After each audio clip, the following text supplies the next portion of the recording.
হ্যাঁ, আমি ধরতে গেলে পারে ও চলে যাবে। কে? এ চলে যাবে। হ্যাঁ,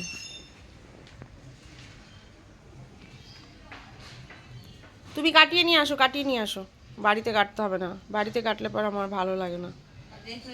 হ্যাঁ, মাংস তো বাজার থেকে কাটিয়ে নিয়ে চলে এসছে, সেটাকে পরিষ্কার করে নিয়েছি, ধুয়ে নিয়েছি।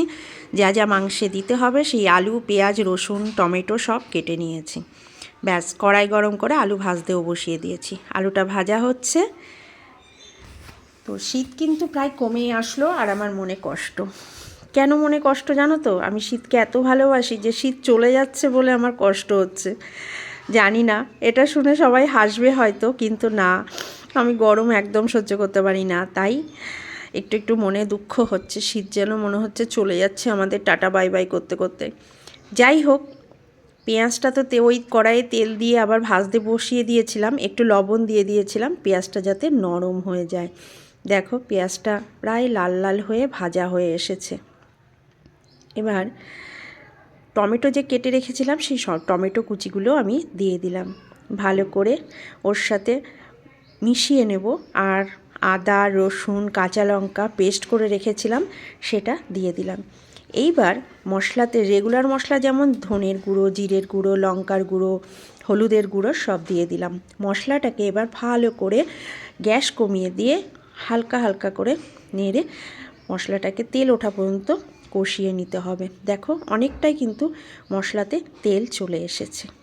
এবার সেই যে মাংসগুলো ধুয়ে পরিষ্কার করে রেখেছি, দেখো কি সুন্দর লাল লাল না? মুরগিটা কিন্তু খুবই ভালো ছিল, দেখে মনে হচ্ছে। এবার দেখা যাক রান্নার পরে কেমন হয়।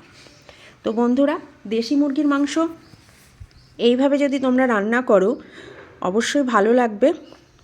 তো স্কিপ না করে ভিডিওটা দেখতে থাকো, আর অবশ্যই তোমরা আমার পাশে থেকো। রান্না করতে ভালোবাসি তাই তোমাদেরকে সেটা শেয়ার করি, আর কিছুই নয়।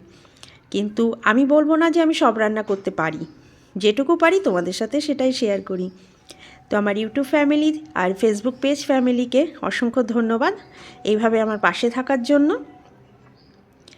মশলাটার সাথে মাংসটাকে ভালো করে কষিয়ে নিচ্ছি। তো বন্ধুরা, আমি কিন্তু এবার শীতে খুব একটা ঘুরতে যেতে পারছি না, তার জন্য কিন্তু আর একটু মন খারাপ। তো তোমরা কোথায় কোথায় ঘুরতে গেছো সেটাও কিন্তু আমাকে জানিও। আর আমার ভিডিও তোমাদের কেমন লাগে, শর্ট ভিডিও বলো, ব্লগ ভিডিও বলো, কুকিং ভিডিও বলো, ঘুরতে যাওয়ার যে ভিডিওগুলো তোমাদেরকে দিই, আমি যেখানেই যাই না কেন তোমাদেরকে শেয়ার করি। তো সেগুলো তোমাদের কেমন লাগে অবশ্যই কিন্তু জানিও। আর তোমাদের কমেন্টগুলো কিন্তু আমি প্রত্যেকটা পড়ি, খুব ভালো লাগে তোমরা যখন কমেন্ট করো। যাই হোক, মশলার সাথে মাংসটা কষিয়ে নিয়ে বেশ ভালো করে কষানোর পরে আমি আলুগুলো ভেজে রেখেছিলাম সেগুলোও দিয়ে দিয়েছি। ব্যাস, আলু দিয়ে রাখার পরে দেখো মাংসতে কী সুন্দর তেল ছেড়ে এসেছিলো, মানে মশলাটা বেশ ভালো মতো মাংসের সাথে মিশে গেছিলো। এবার আমি গরম জল করে রেখেছিলাম, সেই গরম জলটাই মাংসের মধ্যে দিয়ে দিলাম। রান্না প্রায় হয়ে এসেছে। আমরা কিন্তু দেশি মুরগির মাংসটা একটু পাতলা ঝোল পছন্দ করি, তোমরা চাইলে এটা গাঢ় গাঢ় কষা কষা করতে পারো। তো প্রায় দেখো রান্নাটা হয়ে এসেছে। আজকে কাঁচা লঙ্কা রান্না করেছি বলে একটু অন্যরকম রং দেখাচ্ছে। তো মাংস আমার রান্না কমপ্লিট। আজকে দেশি মুরগির মাংস এই শীতকালে কিন্তু খুব ভালো লাগে। এইভাবে রান্না করো বন্ধুরা, অবশ্যই তোমাদেরও ভালো লাগবে।